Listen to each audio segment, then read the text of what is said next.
Rizian, c'est famille. Il est midi et nous sommes à Yopougon, quartier Maroc, à la Maison de l'Espoir Émeric, un centre dédié au traitement de l'hydrocéphalie ou du spina bifida. Une initiative personnelle de Madame Niakabi Marie, fondatrice de l'association Ifrata, qui s'est donné pour objectif de lutter contre cette maladie. Qu'est-ce que l'hydrocéphalie ou encore le spina bifida? Pour en savoir plus, suivez-moi. Bien installé dans les locaux de la Maison de l'Espoir Émeric, en compagnie de Monsieur Gada Yao, coordinateur Ifrata Abidjan. Alors Monsieur Gada, tout se passe bien ici? Tout se passe très bien, Monsieur Yao. Qu'est-ce que l'hydrocéphalie ou encore le spina bifida? Ok, l'hydrocéphalie, le spina bifida sont d'abord des malformations. Des malformations qui atteignent nos enfants, soit à l'accouchement ou après un certain moment, un certain âge. Et ça se déclenche. Voilà, donc c'est des malformations, des maladies, soit congénitales ou bien des maladies qui apparaissent lorsque les enfants naissent. Voilà. Quels sont les effets apparents de cette maladie? Les effets apparents de cette maladie, le premier effet apparent, c'est le grossissement de la tête. Lorsque la maladie se déclenche, notamment pour l'hydrocéphalie, la tête commence à prendre des proportions énormes. Et donc il faut rapidement juguler cela. Le spina bifida, c'est au niveau du dos. Il y a comme une formation de bosse qui apparaît. Et le spina bifida, généralement, aboutit sur l'hydrocéphalie. Est-ce que les interventions peuvent changer quelque chose? Oui, les interventions peuvent changer quelque chose. Et c'est pour cela même qu'on avait souhaité organiser un salon pour informer les parents. C'est-à-dire que lorsque ces maladies sont décelées très tôt, l'enfant a beaucoup de chances d'avoir la motricité de ses membres. Comprenez? Et donc, ça nécessite une opération.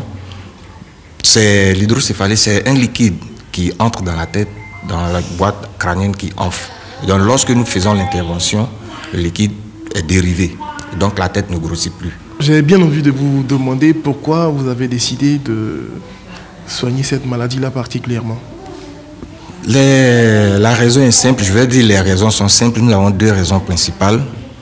Parce que je l'avais dit tantôt, au départ, nous faisons la rééducation des enfants. Et nous nous sommes posé la question de savoir, mais qu'est-ce qui fait que ces enfants partent à la rééducation? Et c'est qu'il y avait l'hydrocéphalie. Donc nous sommes allés en amont pour essayer de saisir cette maladie, pour que les enfants n'aient pas à subir la rééducation. Ça, c'était le premier aspect. Le deuxième aspect, nous nous sommes rendus compte que c'est une maladie dont le traitement coûte très cher, extrêmement cher. C'est-à-dire que la valve seule, qui est l'appareil de dérivation, fait près de 600 000 francs. Les frais d'opération montent les frais de chirurgie montent autour de 1 200 000. Quand on cumule le tout, on est facilement à 1 800 000. Et c'est justement à ce niveau-là que vous intervenez? Voilà, parce que réellement, ce n'est pas tous les parents qui ont les moyens de faire face à cela.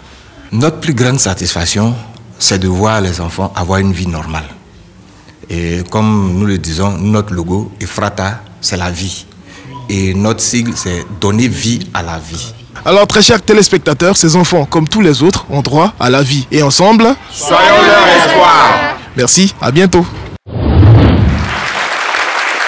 Très positif comme sujet, mon cher Rizian. Vous revenez de cette expérience avec quel sentiment? Un sentiment d'avoir fait quelque chose de très bien. Parce que ces enfants sont stigmatisés, comme je le disais, on les appelle des enfants sorciers ou des enfants génies. Pourtant, ce phénomène s'explique médicalement. C'est justement un liquide qui s'emmagasine dans la tête et qui crée ce volume-là assez exorbitant. Donc, il faut d'abord détecter le mal, aller à l'hôpital pour des examens prénataux, voilà, très tôt, ou après la naissance, faire attention à la taille de la tête. Chaque fois que vous pouvez, si vous trouvez quelque chose d'anormal, vous avez juste à prévenir un médecin obstétricien. Et ensuite, quand ça commence à être un peu visible, il faut aller rapidement pour des soins. Mais ce qui est compliqué, c'est que même après l'opération, l'effet est irréversible. La tête reste comme elle était.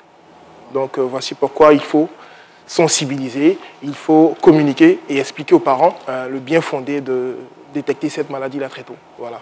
D'accord, alors moi je suis téléspectateur, je suis ce midi, je viens de voir votre sujet, j'ai envie de faire quelque chose pour ces enfants atteints d'hydrocéphalie. Quelle doit être la démarche à suivre? Alors vous vous rendez directement à l'association Ifrata, qui est située à Yopougon. Vous avez qu'à taper Efrata sur Facebook, vous les retrouverez. Et là-bas, vous allez voir avec les... Ça signifie quoi? ONG Efrata ou association Efrata? Association Efrata. Association Efrata, justement. Tout court, hein. Tout court. Sans plus. Voilà. Ok. Justement. Et là, vous allez là-bas, vous avez toutes les informations, vous faites des dons, vous participez à la guérison d'un enfant. Et ça, c'est important. On peut faire des dons vivres? Des dons vivres, oui. Ils participent aussi à la survie des familles un peu en difficulté. Ok.